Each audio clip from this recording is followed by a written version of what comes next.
quiero llamar la atención entonces sobre la relación de esta pandemia con otras pandemias que también ocurren y están ocurriendo en el 2019 y el 2020.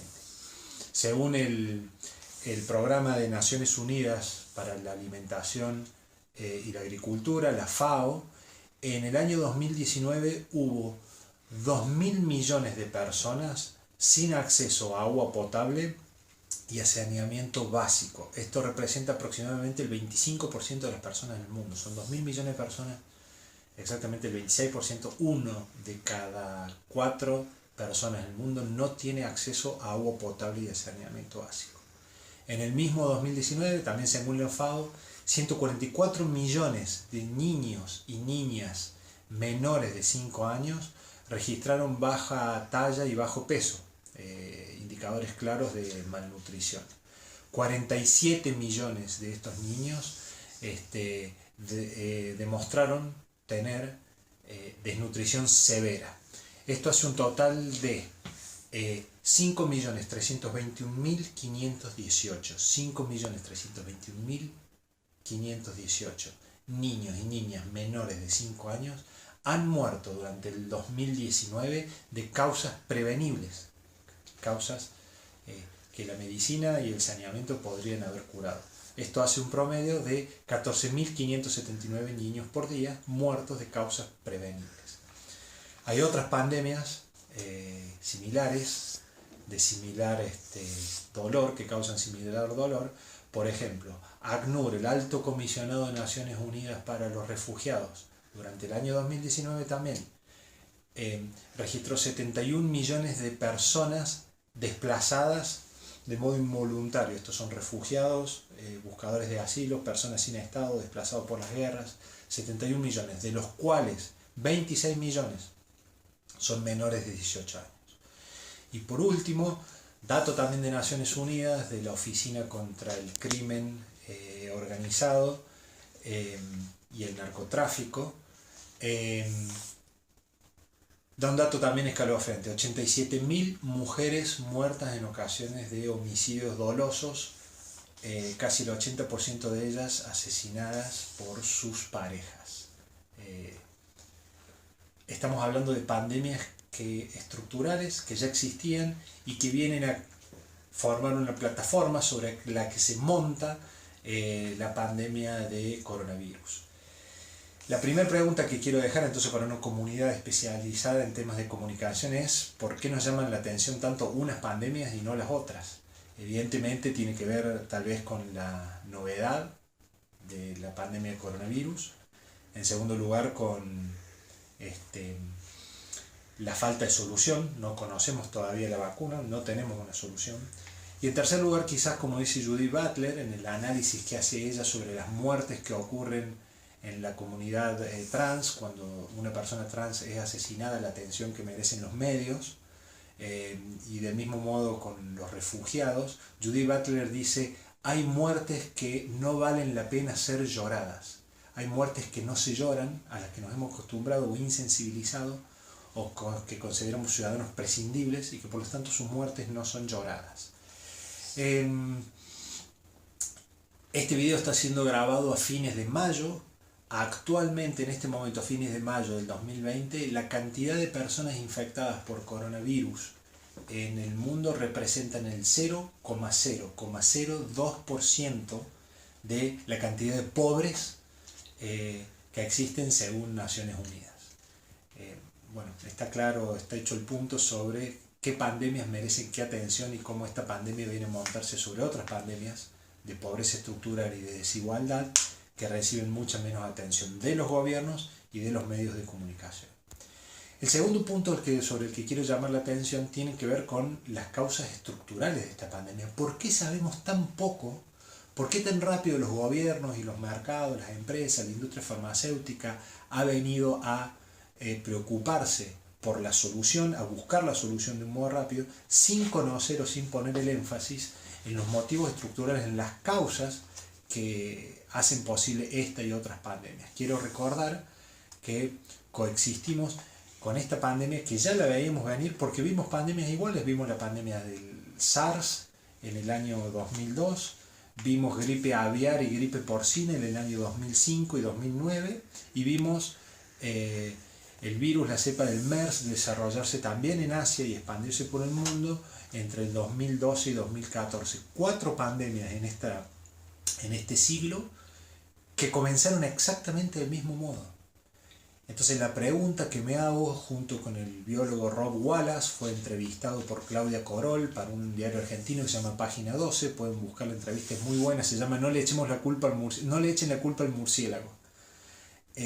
Y habla de las condiciones de producción industrial de alimentos que son caldo de cultivo para este tipo de pandemias. Es la 5ª pandemia mundial que enfrentamos en este siglo, y no es posible que no hayamos aprendido las lecciones de las primeras, y que, dice Rob Wallace, qué poco estamos haciendo para evitar las próximas. Claramente porque no es una prioridad de la agenda evitar las pandemias, de la agenda, digo, de las grandes corporaciones y de la corporación de la industria farmacéutica, sino ofrecer soluciones, vender soluciones. Entonces Rob Wallace dice, ¿qué encontramos en la génesis de todas estas pandemias? Yo no me había dado cuenta, cuando leo el artículo, todas tienen en común que vienen de animales y de animales de granja. Creados, son pandemias que se desarrollaron en gallinas, en cerdos y ahora en animales también en cautiverio en el mercado de Wuhan, en China.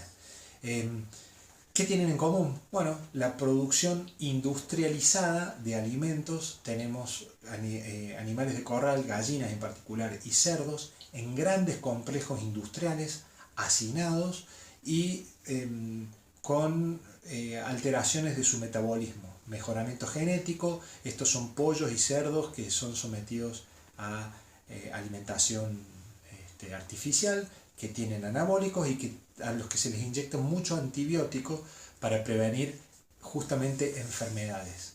Estos animales viven en hacinamiento, conviven con sus propias heces en lugares cerrados donde no circule el aire, y están solamente puestos a engordar para mejorar su venta y su precio en el mercado. ¿Qué pasa con estos animales? Son caldo de cultivo en el que se desarrollan nuevas cepas de los virus ya existentes, y eso después salta a los humanos. Del otro lado del vidrio, dice Rob Wallace, del otro lado del vidrio de estos grandes complejos industriales, los fenómenos medioambientales de la desertificación y el calentamiento global están terminando con el hábitat natural de animales salvajes, como el murciélago, el mosquito, los pangolines. Entonces, son animales que, desplazados de su hábitat natural, atacan, pican, coexisten con estos otros animales muy débiles desde el punto de vista biológico, y allí se desarrollan las nuevas cepas. Esto ya lo sabían los científicos, lo vienen denunciando los biólogos ambientalistas. Ya sabemos, repito, es la 5ª pandemia que se desarrolla con la misma mecánica y no hicimos nada para prevenirla. Dice Rob Wallace, no estamos haciendo nada para prevenir la próxima pandemia de coronavirus o de otra gripe. Entonces, escasez de agua potable, pobreza endémica alrededor del mundo, desertificación, calentamiento global. Podemos sumar allí los incendios que hemos visto el año pasado en Australia, en el Amazonas, en California. Los problemas con el desplazamiento de refugiados, las guerras interminables por el petróleo en Medio Oriente. Podemos entender estos fenómenos separados o hacer un esfuerzo de la ciencia para un enfoque sistémico y ver la multicausalidad que tienen en común, están ocurriendo al mismo tiempo todas estas pandemias. ¿Y qué tienen en común? Bueno, en primer lugar tienen en común por detrás un capitalismo voraz, extractivista, patriarcal y rentista, que se fija solamente en sí mismo, solamente en su producción y en su rentabilidad, y se lleva puesto todo lo demás sin ningún miramiento ni por la naturaleza ni por las vidas humanas. Es un capitalismo que se autorreproduce, y vuelvo a repetir, un capitalismo voraz, extractivista, rentista y patriarcal, que ha sido denunciado desde los mismos defensores del capitalismo, quienes, estoy pensando en Ray Dalio, en Tomás Thomas Piketty, que ya hicieron la crítica de que el capitalismo financiero a partir del año después de Reagan y Thatcher, un capitalismo financiero que se escindió, se separó de la economía real,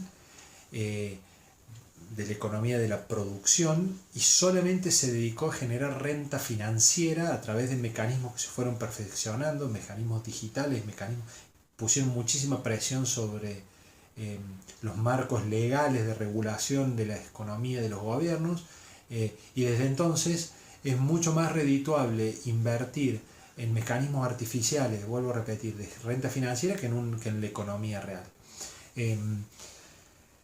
Entonces, esto nos pone a prueba y ver, entrando en el tema de la normalidad, ¿a qué normalidad vamos a volver? Ya desde el movimiento de mujeres en Chile sabemos que no queremos volver a la normalidad en la que el 10% de la población sigue acumulando riquezas mientras el 90% restante cada vez está más empobrecido.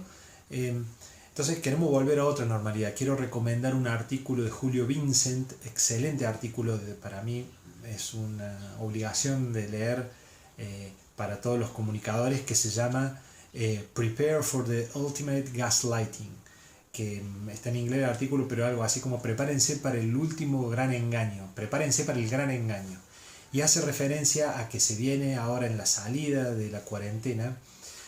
Vamos a ser testigos de la campaña publicitaria fenomenal más grande de la historia de la humanidad, y que va a ser esta campaña de volver a la normalidad. Algo así, el argumento, dice Julio Vincent, va a ser algo como sobreviviste, gracias por tu esfuerzo, ahora te mereces un gusto, te mereces un premio, volvé a consumir. Va a ser un esfuerzo por hacer de cuenta que esto no sucedió, que la pandemia no sucedió, que los muertos en realidad no fueron tantos, y que urgentemente debemos volver a la normalidad porque vos te mereces volver a consumir y a darte los gustos que te dabas antes. Una campaña por volver a esa normalidad. Si a esa normalidad vamos a volver, bueno, ciertamente estamos en problemas. La prueba de a cuál normalidad vamos a volver, para mí, tiene que ver con qué va a pasar con la vacuna del COVID, contra el COVID-19, la vacuna contra el coronavirus. Esta idea no es mía, fue publicada en la página de internet de la ONG Médicos Sin Fronteras, un exhorto a los estados, muy fuerte, muy potente, que decía, un exhorto a los estados a que la patente de la vacuna del COVID-19 sea de propiedad pública, no sea propiedad privada, que no caiga en el ciclo comercial de venta que tuvo, por ejemplo, la vacuna contra el HIV. Entonces, ¿por qué la vacuna debiera ser privada? ¿Qué es lo privado y qué es lo público? Me parece que va a estar en el debate de a qué normalidad volvemos. Por último, quiero remarcar, como decía Foucault, que toda época ve lo que puede ver, decía Foucault en sus clases en el Colegio de Francia, allá en la École de France, por 1968, 1969, refiriendo a las configuraciones históricas que permiten ver algunas cosas y no ver otras, llamadas regímenes de visibilidad. ¿Qué podemos ver, qué estamos preparados para ver y qué no vemos?